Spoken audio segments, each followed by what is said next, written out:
Assalamualaikum warahmatullahi wabarakatuh.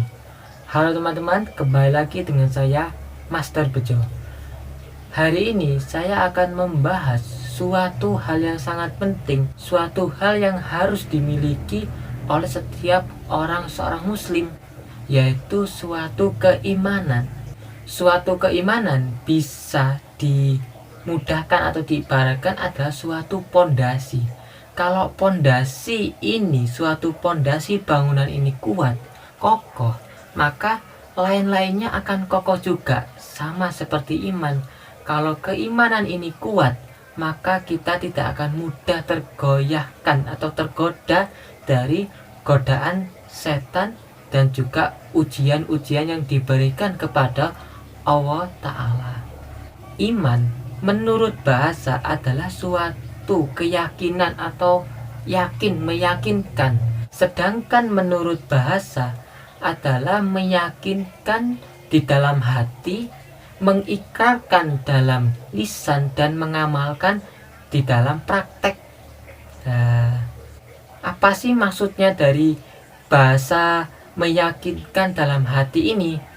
Allah Ta'ala berfirman pada Al-Quran surat Al-Baqarah ayat 3, yang dimana artinya yaitu mereka yang beriman kepada gaib, yang mendirikan sholat dan menafkahkan sebagian rezekinya yang kami anugerahkan kepada mereka. Dalam surat tersebut dan di dalam perkataan beriman yang gaib, jadi apa sih maknanya dari perkataan beriman yang gaib? Biar mudah dipahami, saya ibaratkan kalau kita mau merasakan garam. Kalau kita merasakan garam kan rasanya asin. Terus bagaimana kita mengatakan garam kalau garam ini rasanya asin? Kita mencicipinya, kita merasakannya dengan lidah. Jadi perantara lidah agar kita bisa merasakan garam, rasanya garam. Seperti itu. Kalau masih belum paham, lebih mudahnya lagi kalau kita itu udara atau oksigen. Oksigen atau udara kan gak ada wujudnya, kayak gini gak ada wujudnya, tapi memang ada. Gimana kalau kita itu ada? Karena kita itu menghirupnya dan kita mengolahnya di dalam paru-paru ini. Nah, jadi seperti itu. Jadi kalau kita ingin merasakan, kita ingin mengetahui kalau itu ada, kita harus memproses dulu dalam diri kita. Jadi sama kalau kita dalam hal gaib, kita dalam prosesnya itu dalam hati. Dalam hati ini tuh berwujud apa, berhasil apa. Setelah kita itu hasilnya apa, maka kita bisa bilang kalau gaib itu ternyata ada. Loh, apa sih maksudnya? Kok gak paham? Jadi next episode saja saya akan bahas apa sih wujudnya dari gaib itu apa, nanti tanda-tandanya gaib itu apa, nanti saya bahas di next video karena agak panjang. Jadi kembali ke iman lagi. Setelah kita mengetahui hal tersebut, maka kita akan meyakini kalau gaib tersebut itu memang ada. Setelah kita meyakini, kita akan next fase selanjutnya, yaitu mengikrarkan bahwa gaib itu memang ada.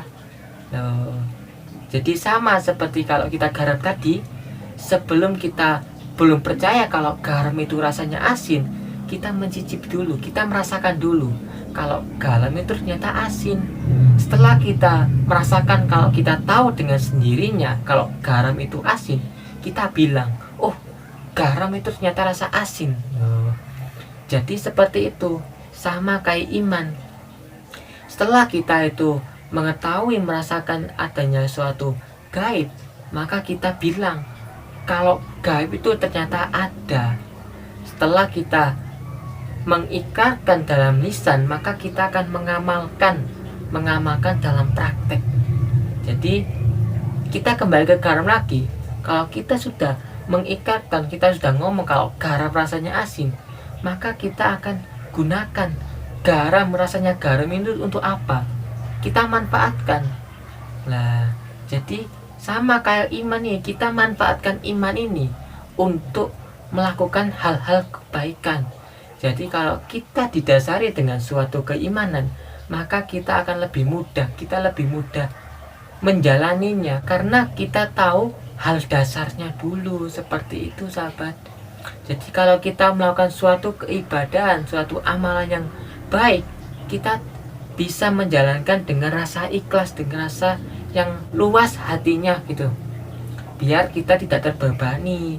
Makanya itu kalau hati kita masih terbebani, atau kalau kita mau menjalankan suatu ibadah terus hati kita itu masih abot, masih berat, berarti keimanan kita yang apa kabar itu.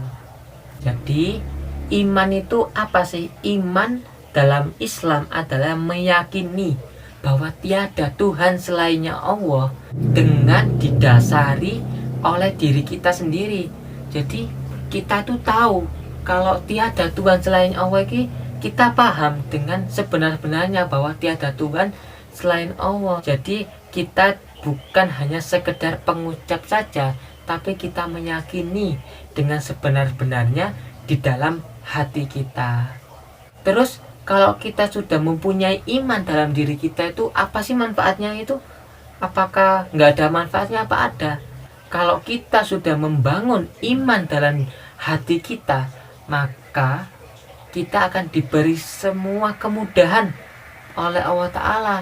Sebagaimana Rasulullah SAW bersabda, sebagaimana di dalam kolbunya terdapat suatu keimanan meskipun hanya seberat biji sawi, maka dia akan terlepas dari siksaan api neraka. Jadi manfaatnya suatu keimanan itu apa saja sih? Yang pertama, kita akan menemukan suatu ketenangan hati di dalam diri kita, ketentraman jiwa. Kita akan menemukan kalau kita sudah mempunyai suatu keimanan.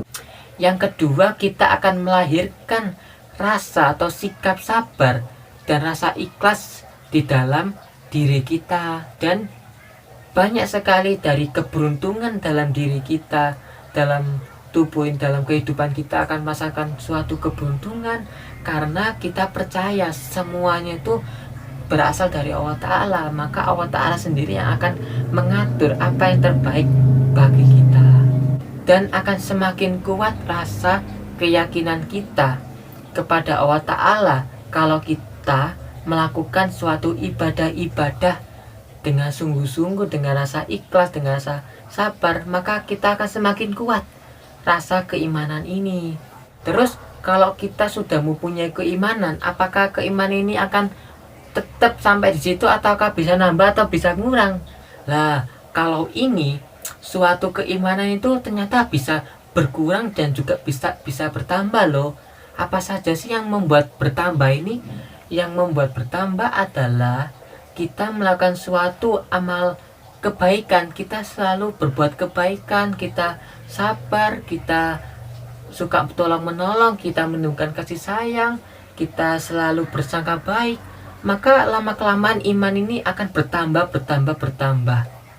Dan iman ini juga itu bisa berkurang kalau kita itu berbuat buruk, suka berbohong, mencuri, atau berkata kotor, atau lain-lainnya yang pokok yang berbuat hal-hal yang buruk, maka iman ini akan semakin turun. Kalau kita turun, maka kita akan gampang roboh, gampang tergoda oleh godaan setan. Sekian itu saja kalau kita membahas dari iman, hanya sekilas. Di next video saya akan bahas ciri-cirinya orang beriman itu apa saja. Jadi menurut dari syariat dan juga menurut dari hakikat dan prakteknya itu, ciri-ciri orang beriman itu seperti apa. Jadi agar sahabat tidak ketinggalan next video, monggo di subscribe dan klik notifikasi agar kalau saya upload maka langsung ada notifikasi di HP ini jenengan. Tuh, kalau suka jangan lupa untuk ditekan tombol like. Kalau masih bingung, monggo komen, insya Allah saya akan jawab pertanyaan jenengan. Itu saja, sekian dari saya. Kalau ada kesalahan mohon maaf. Wassalamualaikum warahmatullahi wabarakatuh.